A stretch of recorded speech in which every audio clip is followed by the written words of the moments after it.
Jahatnya globalis cabal dengan virus dan vaksin masih banyak yang belum sadar juga. Padahal 1,5 tahun sudah menghajar dunia. Kalau masyarakat awam wajar mereka tidak paham, karena itu mereka memang diarahkan untuk selalu jadi korban, baik oleh pejabat ataupun media mainstream. Tetapi ada pejabat yang paham namun malah memilih menjadi agen globalis cabal. Ini keterlaluan. Tapi banyak juga pejabat yang gak paham bahwa 1,5 tahun ini dunia masuk kategori perang biologi. Namun tetap merasa saat ini adalah masanya business as usual, normal-normal saja. Jadi kita mundur sebentar. 2014 masuk periode pemimpin baru di Indonesia. Waktu itu masa normal. Kemudian di 2016 mulai masuk masa perang dagang Amerika Tiongkok. Di sini mulai terlihat bahwa banyak pejabat yang gagap. Selama 2016 hingga 2020 mengelola negara bukan pakai mode wartime, tetapi pakai seperti masa normal. Hal ini membuat Indonesia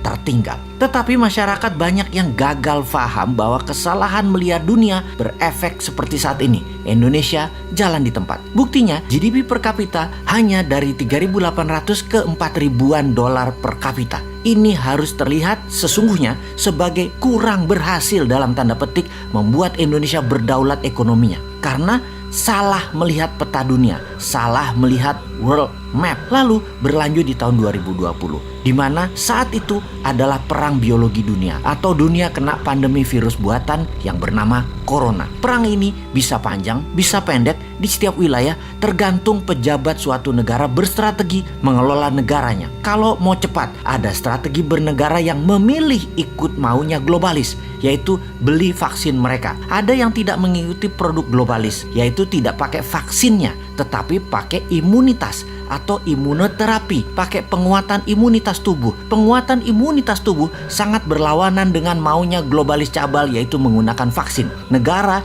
yang di bawah pengaruh globalis pasti menghalangi terapi imunitas, termasuk tidak mengizinkan atau tidak mempromosikan biomedical yang pakai jamu-jamuan, herbal, stem cell, skeletum, multivitamin, dan lain sebagainya. Pokoknya harus vaksin, wajib vaksin. Produk asing lagi. Amerika, Rusia, India, Tiongkok semua terbanyak pakai produk mereka sendiri. Mau itu vaksin, mau itu biomedical peningkatan imunitas. Jadi ini fakta ya. Strategi keluar dan menang dari COVID kita bisa menghitung dari data lapangan, di mana kalau 70% populasi sudah memiliki kekebalan tubuh atau imunitas, maka dikatakan wilayah tersebut sudah memiliki herd immunity atau herd immunity-nya tercapai. Ketika herd immunity tercapai, maka virus corona bisa terkendali dan musnah. Cara mencapainya adalah dengan sesegera mungkin dilakukan vaksinasi dan memberikan kekebalan tubuh. Dengan strategi yang dijalankan setiap negara berbeda, maka akan didapat fakta pencapaian herd immunity di Indonesia baru tercapai 4,5 tahun lagi